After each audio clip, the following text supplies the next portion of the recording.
जब राबड़ी देवी मुख्यमंत्री बनी थी तब भी, और आज जब मुन्नी रजक जी को मिला है एमएलसी का टिकट तब भी लालू प्रसाद यादव पॉलिटिक्स के साथ एक गेम खेल रहे हैं। क्योंकि उस टाइम भी राबड़ी देवी को भी पॉलिटिक्स का पी नहीं पता था, और आज के डेट में भी जो मुन्नी रजक है उनको भी पॉलिटिक्स का पी नहीं पता है कि क्या होता है। जब भी इलेक्शन सामने आता है तो हर पार्टी के एजेंडा में ये मुख्य रूप से होता है कि शिक्षा पर हम काम करेंगे, और इससे बड़ा उपहास का बात किसी भी राजनीतिक पार्टी के लिए हो ही नहीं सकता कि शिक्षा का मुद्दा सर्वोपरि होता है और एक अशिक्षित कैंडिडेट को लाकर आपने टिकट दे दिया। इससे बड़ा तो उपहास का बात हो ही नहीं सकता किसी भी राजनीतिक पार्टी के लिए। तो ये कहीं से भी न्याय संगत नहीं है। मेरे हिसाब से मुन्नी रजक को नहीं भेजना चाहिए, क्योंकि जहाँ तक मुन्नी रजक को भेजने का बात है तो अगर उनको आपको भेजना ही है तो पहले अच्छे से उनको पढ़ाइए, उनको एक एक चीज़ में नॉलेज अच्छा से दीजिए, उसके बाद उनको भेजिए। तब तक के लिए आप किसी और को वो टिकट दीजिए ताकि मेरे हिसाब से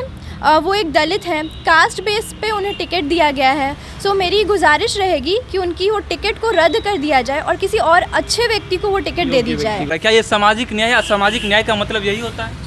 जी नहीं, मुझे नहीं लगता कि ये सामाजिक न्याय है। क्योंकि अगर आप किसी महिला को एमएलसी टिकट देते हैं जो कि अनपढ़ हैं, जो कि बिल्कुल ही इलिटरेट है, जो पढ़ना लिखना भी नहीं जानती है, तो ये सामाजिक न्याय कहाँ से हुआ? कि वो एक सिंपल साधारण सी महिला जो कपड़े धोकर, कपड़े आयरन प्रेस कर कर अपना जीवन यापन करती हैं, और उस महिला को आप एमएलसी टिकट देते हो, और वो महिला जिनको पॉलिटिक्स के बारे में कुछ भी नहीं पता है, तो हम जनता उनसे क्या उम्मीद कर सकते हैं कि वो पॉलिटिक्स में आके बिहार के लिए कुछ अच्छा करेंगी? अगर कोई अनपढ़ व्यक्ति जिसे वर्णमाला का बोध ना हो और जिसे नए नए शब्दों पर शोध करने के लिए कह दिया जाए तो क्या होगा?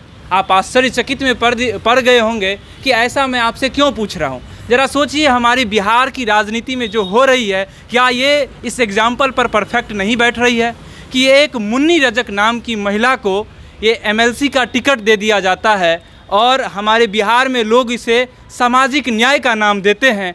तो इस पर क्या होगा आप समझिए। सामाजिक न्याय क्या होता है और एमएलसी का टिकट क्या होता है? दोनों में कितना आकाश और पाताल का अंतर है या नहीं?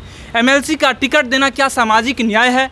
जहाँ पर लोग जा करके बिहार के सबसे बड़े असेंबली है, वहाँ पर लिटरेट लोग जाते हैं, पॉलिसी पर चर्चा करते हैं, उस पर आप किसी अनपढ़ व्यक्ति को भेज देना और सामाजिक न्याय का कह करके और इसे अपना जोर शोर से प्रचार प्रसार करना कितना सही है और कितना गलत है? आज हम अपने युवा साथियों से पूछेंगे। हमारे साथ बहुत सारे युवा साथी हैं, चलिए उनसे जानते हैं आखिरकार ये जो हमारे बिहार में हो रहा है और हमारी राजनीति का ये जो क्रेडिट लिया जा रहा है सामाजिक न्याय के नाम पर, क्या ये सही है? क्या ये बिहारियों के साथ सही हो रहा है या बिहारियों के साथ गलत हो रहा है? उन पर हम जानना चाहते हैं, उनका ओपिनियन क्या है। मेरा नाम अमित कुमार हो गया, और जैसे कि हम बात करते हैं कि बिहार की पॉलिटिक्स पता नहीं, लेकिन फिर भी पूरे इंडिया में ये फेमस है।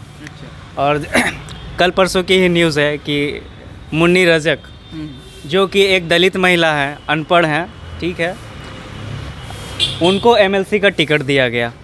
चलो टिकट क्यों दिया गया भाई? अगर वो अनपढ़ है, उनके पास आर्थिक स्थिति उनकी सही नहीं है, तो यार उनको आप आर्थिक स्थिति उनकी सही करें, आप उनको अच्छा एजुकेशन प्रोवाइड करें, आप उनके लिए अच्छा घर बनाएं, उनके लिए रोज़गार का अवसर प्रदान करें, तो ये कम से कम उनके लिए और अच्छा होगा। अगर हम इन्हीं को, अनपढ़ लोगों को, तो बुरा नहीं मानना है, लेकिन कुछ भी है तो अनपढ़ है, जो आपके लिटरेट पर्सन होते हैं, जो एलिट होते हैं, जो लिटरेट लोग होते हैं, वो उनके पास नॉलेज होता है। और जब हमारे यहाँ तो जो लिटरेट लोग हैं वो थोड़ा सा टफ़ हो जाता है उनके लिए डिसीज़न मेक करना, क्या पॉलिसी चलाना होगा, जो इनके लिए टफ़ हो जाता है। तो एक अनपढ़ महिला जो पूरे गांव से बिलोंग करती है, वो अचानक से आ जाएंगी, उनको तो पॉलिसीज़ के बारे में कुछ पता ही नहीं चलेगा। तो हम कहीं ना कहीं एक कमान, अपने बिहार की कमान एक तरफ से उनके ऊपर दे रहे हैं, तो ये कमान क्या वो संभाल पाएंगे? मुझे नहीं लगता वो संभाल पाएंगे, क्योंकि अनपढ़, वाकई में अनपढ़ कभी वो उतना अच्छा डिसीज़न नहीं ले सकता है। और जो कि अभी टाइम है, अभी अगर हम बाकी राज्यों की बात करें, बाकी राज्य बहुत डेवलप्ड हो गए। झारखंड जो कि बाद में बना, बहुत डेवलप्ड हो गया। उड़ीसा एक टाइम पे था कि बिहार से बहुत कमज़ोर था, वीक था बहुत चीज़ों में, लेकिन आज उड़ीसा देखिए इंडियन हॉकी को वो स्पॉन्सर करता है। और हम बिहार वासी अभी भी वही हैं। बिहार को क्या लग रहा है आपको, ये सामाजिक न्याय है? आपको क्या लग रहा है, क्या ये सामाजिक न्याय है? सामाजिक न्याय का मतलब यही होता है? जी नहीं, मुझे नहीं लगता कि ये सामाजिक न्याय है, क्योंकि अगर आप किसी महिला को एमएलसी टिकट देते हैं जो कि अनपढ़ हैं, जो कि बिल्कुल ही इलिटरेट है, जो पढ़ना लिखना भी नहीं जानती है, तो ये सामाजिक न्याय कहाँ से हुआ कि वो पढ़ना लिखना नहीं जानती है और उन्हें एमएलसी टिकट थमा दिया जाता है। तो अगर आपको सामाजिक न्याय ही करना है तो उस महिला को आप शिक्षित करिए, उनके लिए आप सही से रहने का उनका बसेरा दीजिए जहां वो रह सके, 2 टाइम का अच्छा खाना खा सके, उनको अच्छी सुविधा दीजिए ताकि वो अच्छे से रह सके। ये सामाजिक न्याय होता है, ना कि आप उनको एमएलसी टिकट थमा दें और उनको पॉलिटिक्स में लेके आएँ। आप क्या सोचते हैं, सामाजिक न्याय क्या ऐसा ही है, यही है सामाजिक न्याय हमारे बिहार का? जहाँ तक हम सोचते हैं कि सामाजिक न्याय ऐसा नहीं होना चाहिए, क्योंकि जो लिटरेट यानी जो पढ़े लिखे लोग हैं वो भी बैठे हुए हैं और उन्हें आप एमएलसी का टिकट ना देके एक अनपढ़ महिला को दे रहे हैं, जो मतलब बिहार का एक पूरा हेड सेंटर है पॉलिटिक्स में और वहाँ बहुत बड़े बड़े डिसीजंस एंड पॉलिसीज़ बनते हैं। तो उधर अगर डिसीजंस मेकिंग करना है तो उनको बिल्कुल भी आइडिया नहीं है, कुछ भी सोच नहीं सकती हैं कि क्या करना है, क्या सही है, क्या गलत है, मीन्स बोलने का वे नहीं है। तब भी आप अगर एक डिसीज़न मेकिंग का बात जब आता है तो वहाँ पे इसमें थोड़ा सा प्रॉब्लम हो सकता है। और ऐसे ही बिहार का पॉलिटिक्स बहुत ख़राब है, बिहार का सिचुएशन डेवलपमेंट के मामला में अभी भी बहुत लो है और इस वजह से मेरे हिसाब से ये एक बहुत बेकार चीज़ है कि अगर मीन्स उस वे में अच्छा नहीं है कि एक अनपढ़ महिला को दे दिया जा रहा है एमएलसी का टिकट और वो आगे चल के प्रॉब्लम हो सकता है बिहार के लिए। ये क्या आपको ये नहीं लग रहा है कि एक व्यक्ति जिसको फिजिक्स का एक फार्मूला नहीं पता है और उसे न्यूमेरिकल सॉल्व करने के लिए दे दिया जाए, एक कंटेक्स्ट ये हो गया, दूसरा कंटेक्स्ट जो कुछ नहीं जानता है, एक अनपढ़ है, उसको एमएलसी में भेज दिया जाए, दोनों क्या कंटेक्स्ट आपको सेम नहीं लग रहा है? जी बिल्कुल, आपने जो कहा वो बिल्कुल समान है और ये निश्चित तौर पर बिहार के राजनीतिक तंत्र के साथ, बिहार के राजनीतिक जो भी संरचनाएं हैं उसके साथ बहुत बड़ा खिलवाड़ है। आप देख सकते हैं जैसा कि हमारे प्रीवियस स्पीकर ने भी कहा कि ये अगर आपको शिक्षित करना है, सामाजिक समानता देना ही है तो आप उसको शिक्षित बनाइए, वो इस लायक बनाइए कि वो इस बैटल में कम्पीट कर पाए, तब जाके कहीं कहा जा सकता था कि ये सामाजिक समानता है। और निश्चित तौर पर ये एक बहुत बड़ी राजनीतिक उदासीनता है। पहले से भी हम देखते आ रहे हैं कि राजनीतिक तंत्र के मामले में हमारा बिहार कितना पंगु रहा है, कितना गरीब रहा है और एक बार फिर से उसी दिशा में ये जा रहे हैं। तो निश्चित तौर पर ये बिहार के राजनीतिक तंत्र को और भी गर्त में धकेलने का काम किया जा रहा है इस माध्यम से। आप इस तरह के जो काम हो रहे हैं हमारे बिहार में और जो ऐसे हमारी राजनीतिक जो ढांचा बन रहा है, इस पर क्या सोच रहे हैं एज ए यूथ और एज ए जो भी चाइल्ड कह सकते हैं? अगर देखा जाए तो बिहार का जो मतलब पॉलिटिक्स है या फिर उसका जो आने वाला फ्यूचर रहेगा, अगर वो लिटरेट या इलिटरेट लोगों के हाथ में गया जो पढ़े लिखे हैं, तब तो बिहार डेवलप होगा। आने वाले समय में बिहार को काफ़ी सारे इम्प्रूवमेंट्स की ज़रूरत है। अगर उनका एक कमान कोई अनपढ़ व्यक्ति संभाले तो शायद आने वाले समय में बिहार के युवाओं को काफ़ी चीज़ें फेस करनी पड़ेगी। जैसे आज भी हम यूथ आज भी काफ़ी सारे यूनिवर्सिटीज़ बिहार में हैं, तब भी हम दिल्ली मुंबई जाते हैं पढ़ने के लिए। इसकी वजह यह है कि बिहार का टेक्नोलॉजिकल डेवलपमेंट अभी उस हद तक नहीं है कि बिहारी कहीं भी प्राउडली जाके किसी भी अच्छे पोस्ट पे वर्क कर सकता है, क्योंकि कई सारे ऐसे स्किल्स हैं जो बिहारियों में लैक कर रहे हैं। अगर वो चीज़ हमें डेवलप करना है तो हमें किसी अच्छे और किसी पढ़े लिखे व्यक्ति को अपना हेड बनाना चाहिए, अपना लीडर बनाना चाहिए, जिससे बिहार आने वाले समय में अच्छे तरीके से चल सके। क्या आपको एक चीज़ मैं आपसे और पूछना चाहता हूँ, क्या आपको नहीं लग रहा मुन्नी रजक को नहीं भेजना चाहिए एमएलसी? नहीं, मुझे लगता है उन्हें नहीं भेजना चाहिए, क्योंकि अगर हमें उनको कुछ देना ही है, क्योंकि वो एक दलित हैं, अगर हमें उन्हें कुछ देना ही है तो हम उन्हें एजुकेशन दे सकते हैं, हम उन्हें स्किल दे सकते हैं, हम उन्हें किसी और फील्ड में काम दे सकते हैं, लेकिन पॉलिटिक्स में नहीं। क्योंकि बिहार बहुत सेंसिटिव जगह है फ़िलहाल, क्योंकि यहाँ डेवलपमेंट की ज़रूरत है।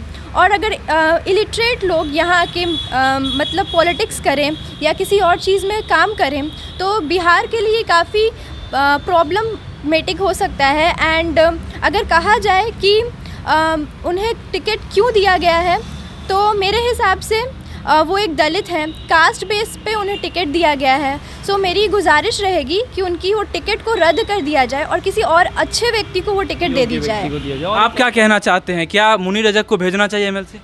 मेरे हिसाब से मुन्नी रजक को नहीं भेजना चाहिए, क्योंकि जहाँ तक मुन्नी रजक को भेजने का बात है तो अगर उनको आपको भेजना ही है तो पहले अच्छे से उनको पढ़ाइए, उनको एक एक चीज़ में नॉलेज अच्छा से दीजिए, उसके बाद उनको भेजिए। तब तक के लिए आप किसी और को वो टिकट दीजिए, ताकि जो थोड़ा बहुत विकास अभी होने के कगार पे पहुंचा है बिहार, तो वो और अच्छे से हो पाएगा। ऐसे तो बिहार जो थोड़ा बहुत डेवलपमेंट हुआ है उसमें और पीछे आ जाएगा, और इस वजह से ऐसे भी बहुत प्रॉब्लम हो रहा है। तो हमको नहीं लगता कि उनको भेजने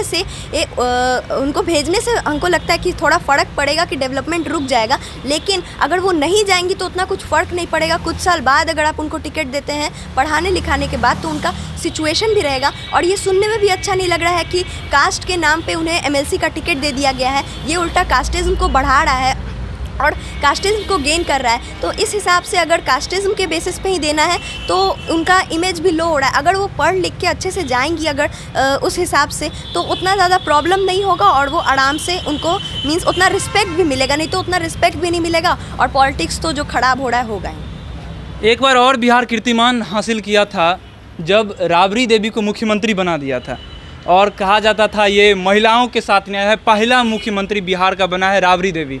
ये क्या आपको लग रहा है जो पहला मुख्यमंत्री जो बिहार में राबड़ी देवी बनी थी, क्या उस समय भी न्यायोचित था बिहारियों के साथ और बिहार के साथ, और आज भी क्या आपको लग रहा है ये बिहार के साथ न्याय हो रहा है और बिहारियों के साथ न्याय हो रहा है? उस टाइम पे भी यही था कि जब लालू जी पे केसेस मुकदमे दायर किए गए, तो कहीं ना कहीं लालू जी का चीफ मिनिस्टर बनना तय नहीं था।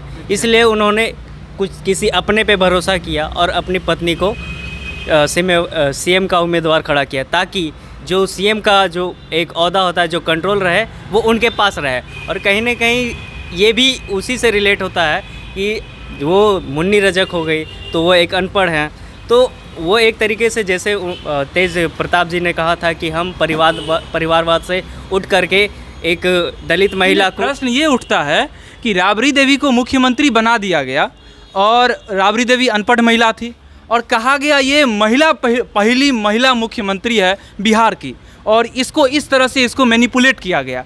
और अब क्या हो गया, मुन्नी रजक को बना दिया गया और एमएलसी टिकट अभी भेजा जा रहा है, और कहा जा रहा है दलित महिला है, इसके नाम पर इसको हम भेज रहे हैं। तो दोनों कंटेक्स्ट आपको सेम नहीं लग रहा है? ये भेजा जा रहा है एक अनपढ़ को, और उसको कंटेक्स्ट नाम उसको दूसरा दे करके उसको अपना जो भी राजनीति रोटी सेकना हुआ। ये तो हमेशा से ही होता रहा है। हम करना कुछ और चाहते हैं, हमारा तो इंटेंशन कुछ और ही है। वो अब उसको थोड़ा अच्छे से हम लोगों ने बस डिफाइन कर दिया है कि हम अच्छे से प्रेजेंट कर देते हैं। बाकी हमारा तो काम जो करना है वो बैक एंड से चलता रहेगा। बस यही है कि वो अपना जो दलित महिला को जो दे रहे हैं, टिकट दे रहे हैं, तो कैसे भी जो सारा कंट्रोल रहेगा, जो कठपुतली जो बोलते हैं, तो वो कठपुतली बनकर ही रह जाएंगे। उनका अगर मान लेते हैं कि अगर उनके पास भी कुछ आइडियाज़ होगा तो वो शायद अपने आप को उभार नहीं सकती हैं वो। और यही चाहते थे। और जब राबड़ी देवी जी जब मुख्यमंत्री बनी थी तो उस टाइम पे भी यही बात था। क्या आपको लग रहा है मुन्नी रजक जो है कठपुतली बनकर रहेगी आरजेडी की? अगर मैं साफ शब्दों में कहूँ तो जब राबड़ी देवी मुख्यमंत्री बनी थी तब भी, और आज जब मुन्नी रजक जी को मिला है एमएलसी का टिकट, तब भी लालू प्रसाद यादव पॉलिटिक्स के साथ एक गेम खेल रहे हैं। क्योंकि उस टाइम भी राबड़ी देवी को भी पॉलिटिक्स का पी नहीं पता था, और आज के डेट में भी जो मुन्नी रजक है उनको भी पॉलिटिक्स का पी नहीं पता है कि क्या होता है। वो एक सिंपल साधारण सी महिला जो कपड़े धोकर, कपड़े आयरन प्रेस कर कर अपना जीवन यापन करती हैं, और उस महिला को आप एमएलसी टिकट देते हो, और वो महिला जिनको पॉलिटिक्स के बारे में कुछ भी नहीं पता है, तो हम जनता उनसे क्या उम्मीद कर सकते हैं कि वो पॉलिटिक्स में आके बिहार के लिए कुछ अच्छा करेंगी। अच्छा, मुन्नी रजक को कुछ देना ही था तो सबसे अच्छा गिफ्ट क्या हो सकता था आप लोगों के हिसाब से? मेरे हिसाब से उनको सबसे अच्छा गिफ्ट जो अगर देना ही था तो उनको एजुकेशन दे देते, जिसकी वजह से वो अपना डेवलपमेंट कर लेती। और अगर उनको एक रिस्पेक्टफुल जॉब दे देते, और उसके बाद अगर या फिर उनको अगर आप पढ़ा लिखा देते, अच्छे से समझा देते, तो उनका एक रिस्पेक्टफुल जॉब हो जाता कि वो एक एमएलसी की नेता है। एमएलसी की नेता है। आपको क्या लग रहा है मुन्नी रजक को अगर देना था तो क्या दे सकते तो जो सबसे अच्छा होता उसके लिए? बिल्कुल, और सिर्फ मुन्नी रजक को ही क्यों, उनके पूरे समुदाय को एक हाशिए पर लाकर खड़ा कर देने वाले स्थिति में उनको लाया जा सकता था। इस लायक बनाया जा सकता था कि वो अपने बातों को खुद बोलने में सक्षम रहें, न कि उनके बिहाफ पर कोई आरजेडी नेता बोले, वो खुद स्वयं आरजेडी नेता बोलकर उभरें, इस लायक बनाया जाए। और एक और बात मैं कहना चाहूँगा कि हर पार्टी का एजेंडा होता है, हर पार्टी का एजेंडा होता है शिक्षा। जब भी इलेक्शन सामने आता है तो हर पार्टी का एजेंडा में ये मुख्य रूप से होता है कि शिक्षा पर हम काम करेंगे। और इससे बड़ा उपहास का बात किसी भी राजनीतिक पार्टी के लिए हो ही नहीं सकता कि शिक्षा का मुद्दा सर्वोपरि होता है और एक अशिक्षित कैंडिडेट को लाकर आपने टिकट दे दिया। इससे बड़ा तो उपहास का बात हो ही नहीं सकता किसी भी राजनीतिक पार्टी के लिए। तो ये कहीं से भी न्याय संगत नहीं है, ये बिल्कुल न्याय संगत। क्या आप लोगों को लग रहा है एक चीज़ और, जो ये राजनीतिक ये जो अभी बिहार में चल रहा है, आरजेडी जो कर रही है, ये कास्ट वाला गेम खेल रही है? वाकई में और क्या करना है, इनके पास तो यही है। जैसे मैंने उन्होंने बोला था, तेज प्रताप यादव जी ने बोला था कि हम परिवारवाद से उठ करके जा रहे हैं और किसी दलित महिला को जो कि उनके परिवार से बिलोंग नहीं करती हैं उनको हम टिकट दे रहे हैं। समाज में क्या वो फैलाना चाह रहे हैं कि चलो ठीक है, वो परिवारवाद से उठ करके अब उनका सोच है जो ब्रॉड हो गया है, अब वो थोड़ा ऊपर सोच रहे हैं। लेकिन बात तो कुछ और ही है, वो इंटरनल मैटर है जो सबको पता है। यहाँ बिहार के सभी जो युवा है वो वाकई में वो पूरे हर एक एक्शन से वाकिफ़ हैं कि क्या करते हैं पॉलिटिकल लीडर्स। और रही बात जो आप लोगों ने पूछा, आपने पूछा था गिफ्ट देने वाली बात, गिफ्ट तो कोई तुक ही नहीं बनता, वो उनका अधिकार है। एजुकेशन दीजिए, उनको रोजगार का अवसर दीजिए। गिफ्ट क्या होता है? गिफ्ट कुछ नहीं होता है। गिफ्ट उनका तो वो उनका ज़रूरत है और आपको देना चाहिए, आपका कर्तव्य बनता है। आप पॉलिटिकल लीडर्स हैं तो आपका ये कर्तव्य बनता है कि आपके जो सिटीजन्स हैं उनका लाइफ अच्छे से हो, उनका लाइफ एजुकेटेड हो, उनका लाइफ प्रोस्पेक्टिव हो, तो प्रोस्पेरस हो, और तो इसी के हिसाब से उनको देखना भी चाहिए। एक चीज़ मैं और आप लोगों को पूछना चाहता हूँ, लास्ट सवाल। जैसे बिहार में अक्सर आप देखते होंगे बहुत सारे भिखारी हैं, जहाँ पर आप रोड जाते होंगे भिखारी आपको हर जगह आपको मिल जाएंगे। मंदिर जाइए, मस्जिद जाइए, जहाँ भी जाइएगा, गुरुद्वारा जाइए, अक्सर आपको सामने में दिख जाएंगे भिखारी बहुत सारे मिलते हुए। क्या बिहार सरकार को सारे भिखारी को एक स्कूल में एज ए टीचर सरकारी नौकरी दे देना चाहिए? सरकारी गिफ्ट होगा भाई उन भिखारियों का। हाँ, सरकारी नौकरी तो नहीं कह सकते। सरकारी नौकरी के लिए तो हम युवा भी परेशान हैं। यहाँ तो गिफ्ट का बात होता है, अगर उसको सरकारी नौकरी मिल जाता है क्या खुशी होगी बिहारी को? एक भिखारी जो अनपढ़ है उसको स्कूल में एज ए टीचर अपॉइंट कर दिया जाता है, शायद ये गिफ्ट उनके लिए होगा जिनको वो नौकरी मिली। हाँ। लेकिन बाकी बिहार वासियों का क्या होगा? बिहार वासियों का क्या होगा? बिहार वासियों का भाई जो डिपार्टमेंट्स हो गए, जो काम होगा, काम के बेसिस पे हमारा बिहार चलेगा। वो जब काम करने जाएंगे, करेंगे तो क्या करेंगे? क्या आप भी इसको गिफ्ट मानते हैं? नहीं, बिल्कुल नहीं। मैं नहीं मानती कि भिखारियों को एक सरकारी शिक्षक के तौर पे अपॉइंट करना चाहिए। अगर भिखारियों को आपको गिफ्ट ही देना है तो जिनके पास 2 वक्त का खाना नहीं है पहले उनको खाना दो, उसके बाद, क्योंकि हम युवा जिनको एक प्राइवेट जॉब तक नहीं मिल रहा है और बात कर रहे हैं भिखारियों को सरकारी जॉब देने। नहीं, कह रहे हैं गिफ्ट की बात हो रही है। अभी हमारी सरकार, हमारी जो अपोजिशन के जो पार्टी हैं वो गिफ्ट बांट रहे हैं। भाई एमएलसी का टिकट गिफ्ट में दिया जा रहा है। कम से कम सोच का उसको हमको देखना चाहिए, कैसा सोच है जो एमएलसी का टिकट जो एक अनपढ़ महिला को गिफ्ट दिया जा रहा है। इसी पर मैं आप लोग को एक तंज ही है, समझ सकते हैं, जो एक भिखारी को जो अनपढ़ है उसको क्या एक सरकारी स्कूल में एज ए टीचर अपॉइंट कर दिया जाएगा? आपको कितना खुशी होगा?